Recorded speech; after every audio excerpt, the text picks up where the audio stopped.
Sirach, Chapter 43. Surya. आमचे वयर आसलोलें चकमकीत आनी नितोल मोळोब कितलें सुंदर आनी कितलो उनोद तो देखावो. तो सुर्या उदेता तेन्ना भोवत्या देवाचें कर्तृत्व केद्दें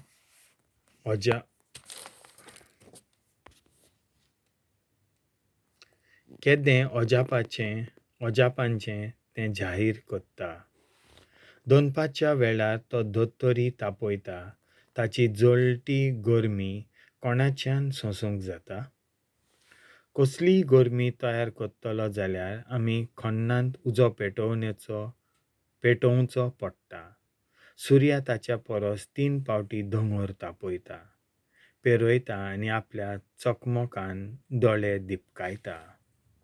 ताका रोचतलो सर्वेस्पर महान आनी ताचें उतर ताका चलोवंक ताकत दिता. चंद्रीम. आनीक उपरांत चंद्रीम सदांकाल फावो त्या वेळार निशाणी मारूंक सासणांक तोखपी एक खुणा कशी.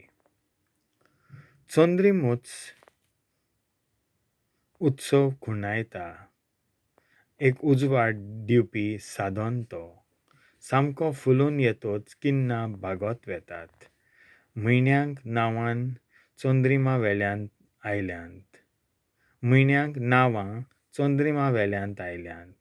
काळ बदलता तसो तो अजापांनी ल्हान व्हड आकार घेता.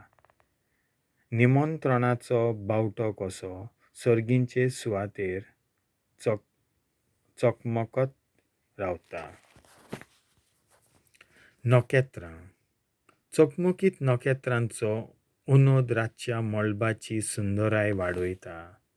ती देवाची एक चकमकीत शृंगारणी सर्वेस्परान थारायलोल्या जाग्यांचेर तीं घुंवतात आनी आपलें नदर दवरपाचें कर्तव्या कोत्ताना तीं केन्नाच विसव घेनात.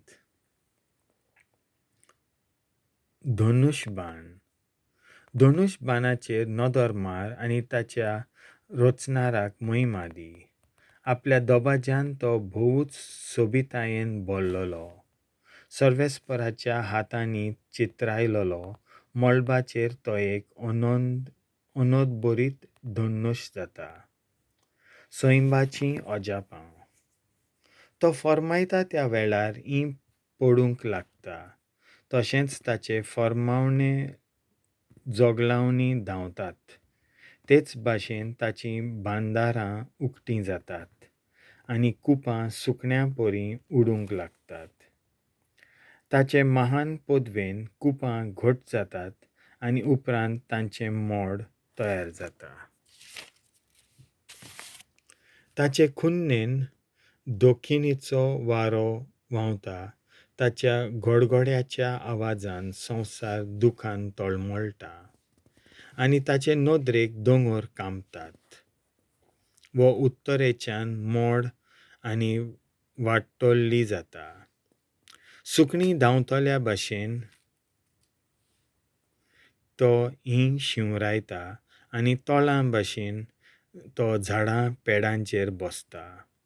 ताच्या बरेपणा सुंदरायेक दोळे अजापतात आनी तो पडटा तें पळोवन मनां थोकेतात. मिठा भाशेन तो संवसाराचेर दुखेंय वतयता, जें शेंकेल्ल्या उपरांत ताचेर बर्फाचे कांटे कशे लागतात. तो उत्तरेचो थंड वारो फुंकून धाडटा आनी ताचें उदक घट जाता आनी ताचें बर्फ तयार जाता. आनी ज्या ज्या जाग्यांचेर तें उदक सांठोन उरता ताचेर बर्फ तयार जाता आनी त्या बर्फाचें एक धाल कशें तयार जाता. तो वारो दोंगर गिळटा आनी ओरोण्णी करपयता आनी उज्या परी झाडां आनी पेडां नपयत कोत्ता. पूण खूब योगा वेळार येवन पेकोवणी हाडटा आनी गरमे उपरांत खुशालकाय हाडटा. आपले जानवायेन ताणें व्हडले समंदीर शांत केले आनी थंय जुंवे बसयले. तारवोट्यांनी समंदिरांतल्या संकश्टां वयर आमकां सांगलोल्यो खबरो आयकून आमचे कान अजापांनी भरतात. कित्याक थंयसरूय विचित्र आनी अजाप्यांच्यो वस्तू आसतात आनी विविध तरेच्यो मनजाती आनी दर्यांतलीं व्हडलीं जनावरां थंय जियेतात. सर्वेस्पराच्या उपकारान ताचो संदेशकार धोक्यार पावता आनी ताच्या उतरां प्रमाणें सगळें चलता. आमी कितलेंय सांगलें जाल्यार सांगून पुरो जावचें ना, पूण थोडक्यान सांगतलो जाल्यार तो सगळेंच म्हणपाचें. ताची मोहिमा गावपाक आमी खंय गांवन थावन पदवी हाडटल्यांव. आपले सगळे रचने परस तो सगळ्यांत व्हडलो त्या भिरांत घालपी सर्वेस्पराची थोराय अजापांची आनी ताची थोराय केद्या आकांताची. तुज्यान जाता तितल्या बळान वाखाणण्यांनी तूं सर्वेस्पराक कितलोय वयर काड, तरी तो ताचे परस वयर उरता. ताका वाखाणूंक तुजें सगळें बळ वापरून थको नाका. तुजें केन्नाच शेवटाक पावचो ना. ताचें वर्णन करून ताका कोणेय तरी पळयला? ताका फावो सारको अंदूक कोणाच्यान तरी दिवंक जायत? हाचे परस आनिकूय जायते व्हडले गूट उरलेले आसात, कित्याक आमी ताचीं थोडींच कर्तुत्वां पळयल्यांत.